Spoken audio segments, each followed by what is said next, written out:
Fred, por que uma clínica que trabalhava com dependência química e alcoolismo foi bater na sua mão? Né?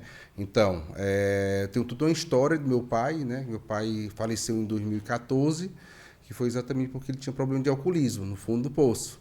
Então, eu passei toda a minha infância e minha adolescência vivenciando rotinas diárias ali, mais ou menos, sobre agressões, brigas, confusões, entre outras coisas, que quem tem um familiar com problema de alcoolismo. Até só trazer uma coisa aqui para o pessoal possa se identificar também. Eu sei que tem pessoas que estão assistindo ou que convivem com pessoas com essa doença em casa, essa adicção, ou pessoas que conviveram, seja na infância. Eu, por exemplo, na minha infância, o meu avô também, dependente, o meu tio morava junto comigo em casa e eu vi isso muito forte também dentro de casa. É interessante que eu não bebo álcool, nunca bebi, não sei, provavelmente pode ter alguma influência em relação.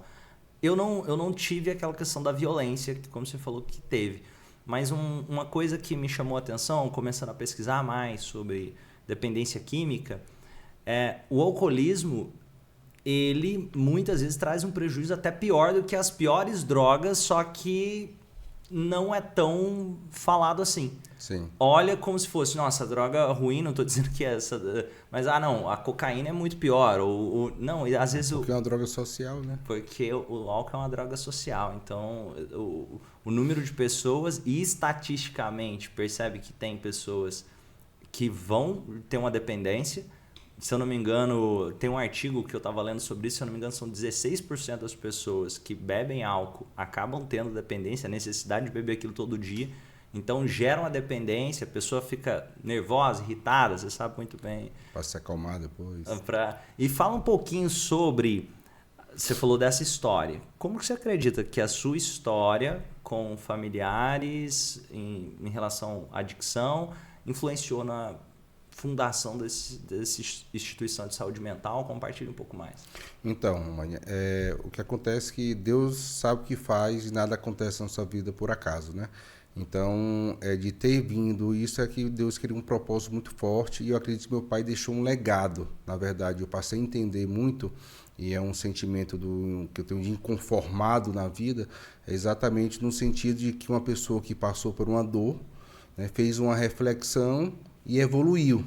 Então, existe duas pessoas no mundo hoje. Uma pessoa que vai ser uma esponja, que vai absorver todas as coisas ruins que estão acontecendo na vida e vai levar isso como uma âncora e ficar se sabotando durante a vida, reclamando da vida, ou vai pegar aquilo ali como um trampolim, uma mola, e usar aquilo ali como um propósito de vida e fazer algo diferente. Então, lá atrás foi exatamente o que eu quis fazer algo diferente para as pessoas, as famílias que estavam passando por esse processo que eu passei. Então, evitar menos sofrimento, tentar fazer uma ajuda que pudesse ter uma solução de transformação melhor. E nesses 10 anos, eu venho buscando cada vez mais novas inovações, evoluções, para ter soluções ainda melhores. E aqui, voltando um pouco aqui, curiosidade. Cara, o que você acha que fez dar certo você pegar uma coisa que alguém estava numa dívida de 40 mil e você conseguir virar esse negócio? O que foi a diferença aí?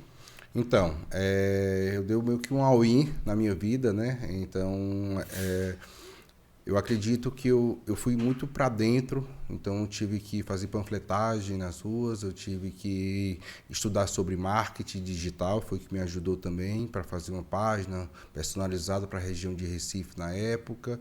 E eu vim de vendas. Então, isso também acabou me ajudando. Eu me lembro como se fosse o primeiro contrato agora que eu fechei com a família, que foi finalzinho de julho para agosto de 2013. Esse contrato, o primeiro, a gente nunca esquece.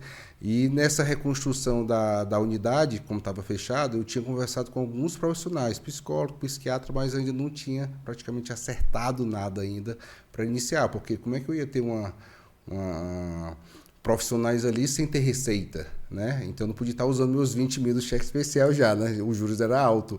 E aí acabou que eu fiz o atendimento com as famílias, mostrei mais ou menos o projeto, trouxe um profissional para fazer esse primeiro atendimento com a família e dentro do método existia um método, todo um projeto mais ou menos de 6 meses para esse tratamento. E aí eu falei para a família assim, ó, só não tenho uma agenda. E aí eu falei assim, eu fiz um de escassez, só tenho esse dia e aquele, que era o que eu tinha mais ou menos combinado com o profissional. E aí a gente acabou fechando esse contrato, foi mais ou menos R$ 8.000, recebi 8 cheques de R$ 1.000, que para mim mostrou que vai dar certo, foi no primeiro mês já isso, entendeu? Então aquilo ali já me fez assim, cara, eu vou acreditar, vai dar certo. E foi uma forma estratégica de eu ir fazendo aos poucos. Aí eu trouxe o profissional para aquele horário, depois foi fechando novos contratos, foi fechando um período, depois o dia, depois a semana. Então eu fui fazendo isso de forma estratégica, já pensando em custo e receita do negócio. E